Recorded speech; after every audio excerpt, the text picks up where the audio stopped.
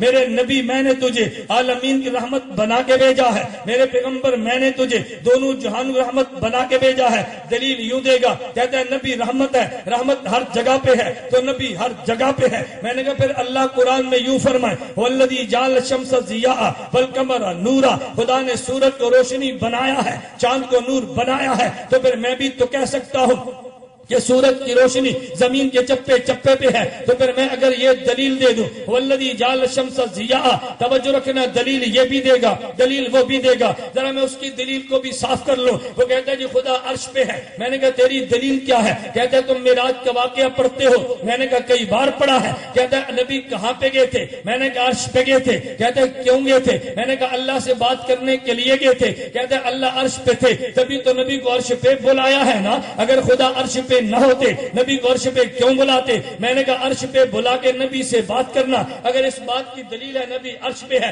تو پھر یہودی کہہ دے گا اللہ کوہ طور پہ ہے. وہ دلیل یوں دے گا اللہ نے نبی کو کوہ طور پہ بلایا ہے بات کرنے کے لیے. اگر خدا طور پہ نہ ہوتا تو خدا طور پہ کیوں بلاتا؟ تو کیا جواب دے گا؟ اب تو لاجواب ہوگا لیکن میں لاجواب نہیں ہوتا. میں کہتا ہوں خدا ہر جگہ پہ ہے گفتگو کرنے کے لیے. خدا چاہے تو کلیم اللہ کے لیے طور سینا کا انتخاب کر لے، خدا چاہے تو حبیب اللہ سے گفتگو کرنے کے لیے عرش معلیٰ کا انتخاب کر لے. وہ طور سینا پہ بھی ہے، عرش معلیٰ پہ بھی ہے، آسمان میں بھی ہے، زمین میں بھی ہے، وہ ہر جگہ پہ ہے. خدا جب چاہے بات کرے اور جس جگہ پہ چاہے بات کرے. تیری دلیل کو میں نے توڑا ہے، میری دلیل کو تو توڑ دینا. کہتے ہیں وما ارسلناک الا رحمۃ للعالمین. نبی رحمت ہے، رحمت ہر جگہ پہ تو نبی ہر جگہ پہ. میں کہتا ہوں قرآن کہتا ہے والذی جعل الشمس ضیاء. خدا نے سورج کو روشنی بنایا ہے، روشنی ہر جگہ پہ، سورج ہر جگہ پہ. کہتا ہے جی نہیں مولانا یوں نہ کہنا. میں نے کہا کیوں نہ کہنا؟ کہتا ہے جی سورج کی روشنی ہر جگہ پہ لیکن سورج وہاں پہ ہے. میں نے کہا جس طرح خدا نے سورج کو روشنی بنایا ہے لیکن سورج آسمان پہ اور روشنی ہر جگہ پہ. میرے پیغمبر کو رحمت للعالمین بنایا ہے. میرا پیغمبر مدینہ میں، میرے پیغمبر کی رحمت ہر جگہ پہ، رب العالمین ہر جگہ پہ ہے. پیغمبر مدینہ میں ہے، اس کی ربوبیت ہر جگہ پہ، اس کی رحمت ہر جگہ پہ. جس کی حمد کی جائے اسے رب العالمین کہتے ہیں اور جس کی نعت بیان کی جائے اسے رحمت للعالمین کہتے ہیں. ہم رب العالمین کو مانتے ہیں رب العالمین کے درجے میں، ہم رحمت للعالمین کو مانتے ہیں رحمت للعالمین کے درجے میں. میں اس لیے کہتا ہوں کسی شاعر نے کتنی خوب بات کہی تھی. اس نے کہا ہے کس نے سید الاولیاء نہ کہو. ارے کہا ہے کس نے سید الاولیاء نہ کہو، کہا ہے کس نے سید الانبیاء نہ کہو. ارے کہو سبھی کچھ کہو مگر خدا نہ کہو. کہا ہے